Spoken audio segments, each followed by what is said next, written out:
سورہ یاسین کی آیت کا ایک ٹکڑا انہوں نے پیش کیا ہے، وَكُلَّ شَيْءٍ أَحْصَيْنَاهُ فِي إِمَامٍ مُبِينٍ۔ جو ترجمہ انہوں نے کیا ہے وہ میں انہی سے پڑھتا ہوں، انہی کی دعا سے پڑھتا ہوں کہ اور ہم نے تمام چیزیں امام ظاہر میں سمو دی ہیں۔ یہ انہوں نے ترجمہ کیا ہے اس ٹکڑے کا، سورہ یاسین کی اس آیت کے ٹکڑے کا۔ اس سے ان کا مطلب کیا ہے؟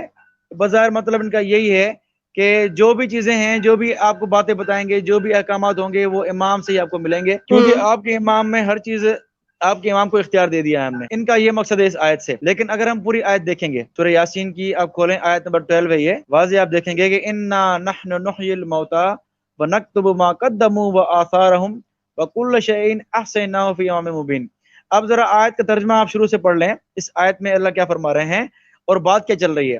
اس آیت میں اللہ بیان فرما رہے ہیں، قیامت کا ذکر چل رہا ہے کہ ہم انا نحن نحیی الموتى، ہم اٹھائیں گے کن کو؟ ہم زندہ کریں گے کن کو؟ جو مر چکے ہیں، ٹھیک ہے۔ وَنَكْتُبُ، اور ہم لکھتے ہیں کیا؟ ما قدموا، جو وہ اعمال کر چکے، جو وہ اعمال کر چکے، نیک ہوں بد ہوں، جو عمل کر چکے وہ ہم لکھ رہے ہیں۔ وَآثَارَهُمْ، وہ جو ان کی نشانیاں ہیں، وہ جو کام کر رہے ہیں وہ بھی ہم لکھ رہے ہیں۔ اور اللہ نے فرمایا وَكُلَّ شَيْءٍ أَحْصَيْنَاهُ فِي إِمَامٍ مُبِينٍ، اور ہم نے ان سب چیزوں کو، کون سی چیزوں کو؟ جو اللہ نے اعمال لکھے ہیں، نیک اعمال یا برے اعمال یا جو بھی وہ کام کر چکے ہیں، وہ ان کو ہم نے کیا کیا ہے؟ ان کو ہم نے جو ہے وہ گن کے رکھ لیا ہے ایک مخصوص کتاب میں۔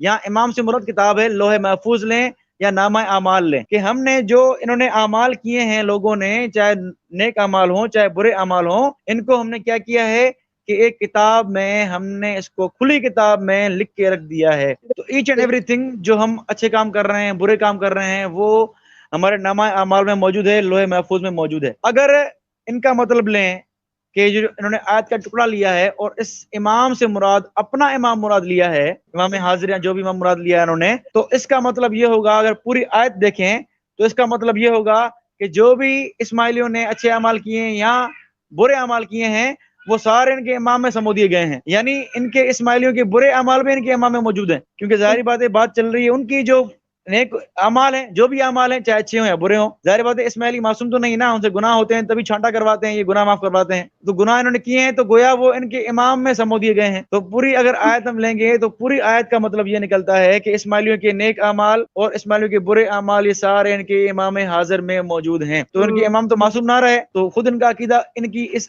مکمل آیت سے ختم ہو رہا ہے کہ ان کے سارے گناہ امام کے کھاتے میں جا رہے ہیں۔ یہ جو بات انہوں نے آدھی آیت پکڑ کے کی ہے، یہ آیت بھی ان کے نظریے کے خلاف ہے، اور جو یہ بات ثابت کرنا چاہ رہے ہیں اس سے یہ بات ثابت نہیں ہوتی۔